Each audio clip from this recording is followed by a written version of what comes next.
featured review time. And for that, we are going to the world of Netflix, as they had the big Oscar player release come out this week. And it is the latest in Pablo Larrain's series of profiles of women.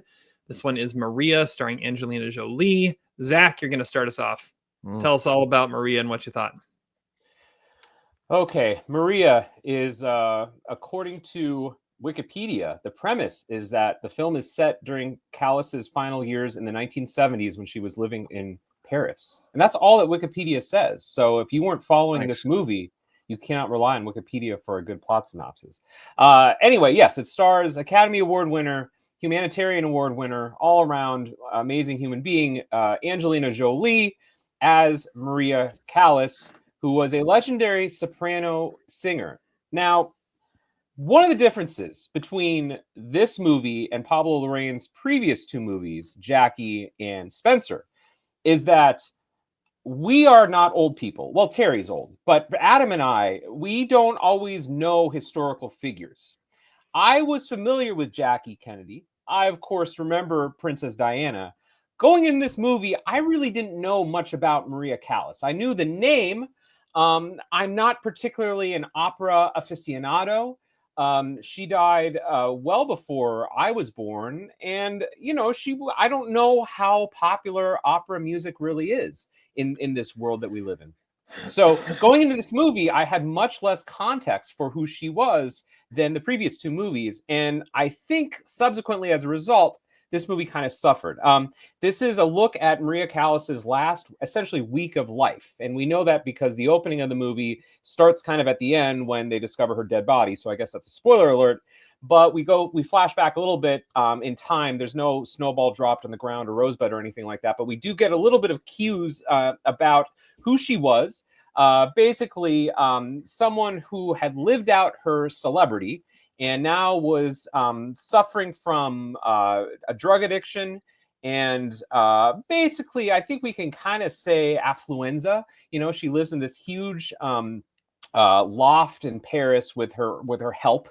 I think the help are married. I don't know. There's like an Anthony Hopkins, Emma Thompson Remains of the Day thing going on with her help. I wasn't sure about that. Maybe Terry, you can tell me if I'm wrong about that. But I think you're wrong, but there's definitely something going on there. I know there's something going on there, you know, and I don't know what it was. But anyway, so those are the only people she sees other than this filmmaker played by Academy Award nominee Kodi Smit-McPhee, who randomly pops up with a microphone and camera.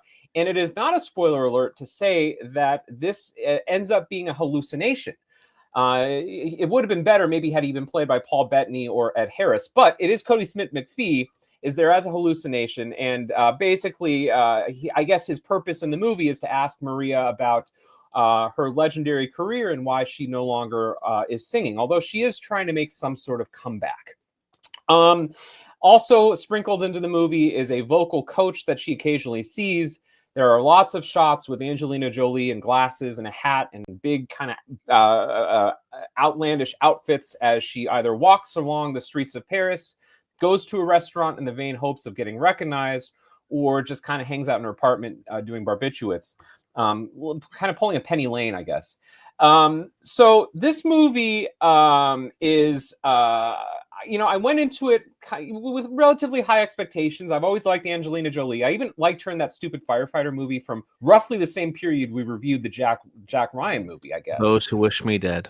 Those Who Wish Me Dead. Great movie where she does the whole, like, she's on the back of a truck going down the road. Like, that's a pretty cool movie. I enjoyed that. Pretty underrated. I wish Angelina Jolie would do more movies, but of course she's a very busy person in real life. She's getting some Oscar buzz for this movie. Kind of compared to Jackie and Spencer, this to me is the weakest of the three films. Now, is it because I wasn't familiar enough with Maria Callas? That might be part of it. I think the other part of it is that this movie is just unassailably, substantially boring. Like, I had a real hard time watching it, okay? Look, listen, I appreciate the production design. I know Pablo Larrain is someone who likes big, kind of opulent, Visconti-esque shots with drapes and staircases and smoke and candlelight and dresses and all that. Great. Good for him. Okay. Watch Visconti's the Leopard if you want more of that. But this movie to me was just kind of a real depressing look at someone's last days and someone whose legacy we couldn't really understand because the movie doesn't really tell us much about what made Maria Callas so great. We hear her recordings and there's some juxtaposed, somewhat predictably juxtaposed, Angelina Jolie trying to sing in the way that Maria Callas did. And apparently it was really Angelina Jolie's voice, at least mixed in with Callas's voice. And then we juxtapose that back to the glory days of when she was actually performing in opera houses. There's some interesting interactions that she has with fans along the street that she has. There's an amusing scene where a journalist tries to pop in during her rehearsal. But other than that, there's really nothing to this movie. And we've seen this formula done by Larrain before. So on the one hand, to me, it's been done. There's redundancy about this movie. There's also this self-aggrandizing feature of this movie that I found really irritating. I think the Kodi Smit-McPhee character might be some sort of stand-in for Larrain. I'm not really sure. I know he didn't write the screenplay, but I can't help feeling that maybe he's inserting himself into the movie because he's also, this is a mild spoiler, I guess, but he's inserting this movie into the world of one of his previous movies, Jackie, because we see John F. Kennedy involved in this movie, played by the same actor who was in Jackie. And then we get to a moment where it's referenced that she's going to meet Jackie Kennedy. And so this is about the 90-minute mark. I'm like, okay, anything to wake me up from this shit. Don't let me down. Let's see Natalie Portman. I'd love to see Natalie Portman. But, the explanation that is given is she went to go see Jackie, but she got, I think, nervous, and then she went out the back door. Oh, come on. I wanted the Natalie Portman cameo. That would have lifted up this movie a little bit. For someone who's dying of drug addiction, Angelina Jolie looks pretty good in this movie. Maybe it's Ally McGraw disease. The closer and closer she gets to death, the better and better she looks. I kind of feel, I guess, a little bit like Todd's review of Saturday Night. Maybe if I was a Maria Callas fan, I would have more respect for this movie. Todd didn't know who Gilda Radner was. I don't really know who Maria Callas was. I would have liked, I guess, a more straightforward biopic of her life. The pictures at the end of the movie do show a striking resemblance between Angelina Jolie and the real Maria Callas. Makes me think that just a documentary about her life probably would have been suffice. Except that Pablo Larrain wanted to say, I guess, something deeper about how basically the cult of celebrity leads to these women to self-destruct. They're held captive by their celebrity, which is, I guess, the through line with Spencer and Jackie. The problem is this movie is ponderous and labored, and I had a real hard time sitting through it. And I don't know what the movie's saying, except to say that, she sits forlorn in empty rooms, and I guess we're supposed to feel bad for her. I'm at 1.5 stars. This movie, I think, is one of the worst movies of the year. I hate to say that because I was a fan of the first two movies, but yikes, I would not want to watch it again. It kind of felt not, and even though Jolie is good, I couldn't help but thinking that it wasn't too different from like what an SNL impression of Maria Callas might have been like if Cecily Strong or something did an impersonation of an opera diva, this is what the performance would have been like. So honestly, disappointing movie. Yikes. I don't know. I'm not a fan. All right. I'll go next. I was much more of a fan. However, I also kind of agree with some of what you're saying too. But that's partially, so I'm giving it 3 stars. Pablo Larrain's movies, just they have this vibe to them, and if you're not vibing with the vibe, you're not gonna, it's not gonna go well. You're right. Spencer, I still haven't seen Jackie. I don't know why I haven't seen Jackie. I love the story of the Kennedys, and I love Natalie Portman. I just haven't seen it. But Spencer, you could get into because you know the characters involved, right? You knew the people, and this one you don't. It shouldn't affect it, but it does. I also find it interesting that all 3 movies, kind of their focus is on tragedy and tragic characters, but they focus on different times in that tragedy, right? Jackie, the focus is just after tragedy happened. Spencer is focusing on, what led to tragedy, and Maria's focusing on a character that is tragedy. And so you've got these 3 little capsules of different eras in life. I think Angelina Jolie is incredible in this movie, and she's what props this movie up. If her performance wasn't this strong, there's no way that I'd be giving this 3 stars. But out of respect for what she's doing in this movie, I feel almost obligated to give it 3 stars. She is just amazing in this.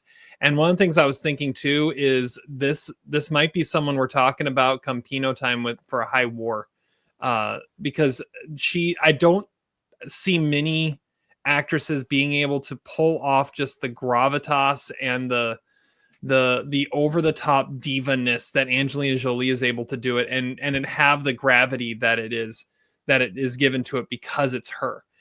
And so if she gets the Oscar nomination, it's well deserved. But I'm giving it 3 stars. You're making me rethink the 3. I might be closer to 2.5, but I'm gonna keep it at 3 for now. Adam, where are you? What's the difference, Adam? Should I just go 2.5? Oh yeah, should I just? You know what? Yeah, I'm joining Todd's seat here, so yeah, I'll just do 2.5. I guess. Yeah, we'll just do that. All right. Well, yeah, you guys kind of. Okay. How do I word this? I really like Lorraine's films. I like Jackie and Spinster by far the best. I think this is probably the more. For not knowing anybody, I didn't know Marie Callas was, and I thought as the revelations become like, oh yeah, this is like the encapsulating his trilogy, and it's actually like a good maybe double feature for Lorraine to give us too. With you watch Jackie first, and you follow this up here because Jackie inevitably marries Maria Callas's husband Jackie Kennedy marries that guy in real life, and so that's why she's skipped out in the hospital beds. That revelation was kind of fascinating because I was learning about this person as we were going along. But Angelina Jolie's performance here is what we'll talk about for a while too. And I agree, the high warp could be mentioned there, and possibly maybe some Best Actress nominations as well. She's what you're watching this movie for. I think Kristen Stewart and Natalie Portman are the standard for Lorraine movies, and I think Jolie's right up there with giving just as good a performance as the other actresses mentioned too. The cinematographer here, Edward Lachman, I thought how he shot the film was really cool and kind of interesting at times. I do understand like it seems very in the style of Lorraine's previous films, but I also enjoy Lachman's other movies. He's the direction of cinematography for Far From Heaven and Carol being other ones.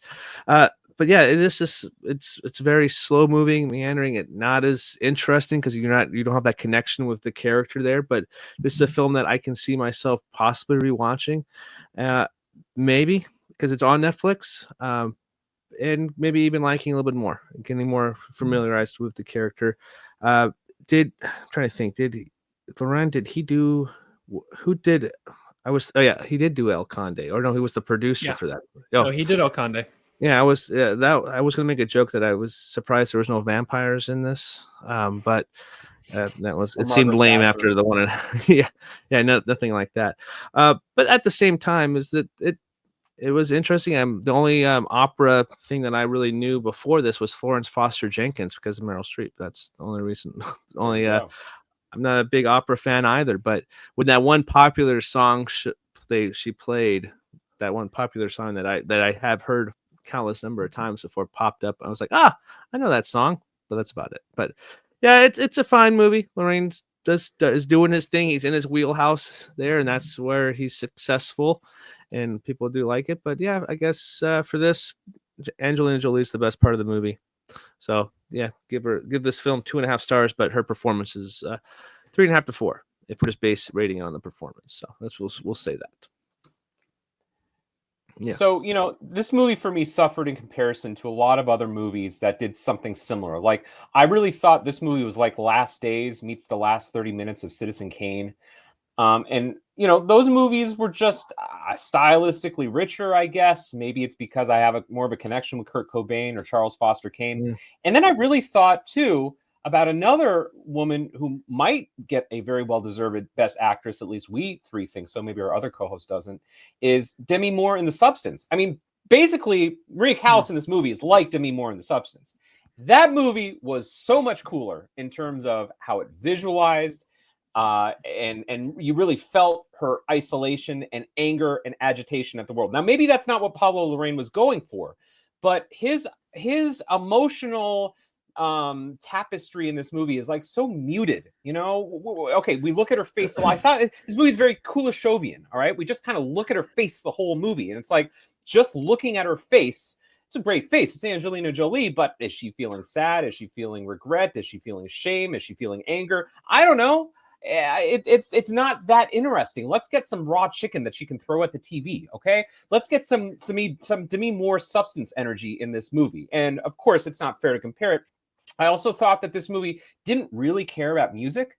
I mean, it's got some nice, you know, actually, that was part of the reason that put me to sleep, is because classical music is very soothing and it puts you to sleep, especially in the first hour. There's some nice arias on this shit, okay? But like Maestro last year, okay? Maestro, not a great movie. I think it was unfairly maligned by the Oscars, but that movie had a real cool visual sense, all right? And you actually got to know a little bit more about Leonard Bernstein, about why he was significant, about the relationships in his life. Now, I get that this director might be saying that Maria Callas's life was alienated, but I don't think we get any real sense of her relationship with Aristotle Onassis except to just have some flashback scenes. And why are we having those scenes?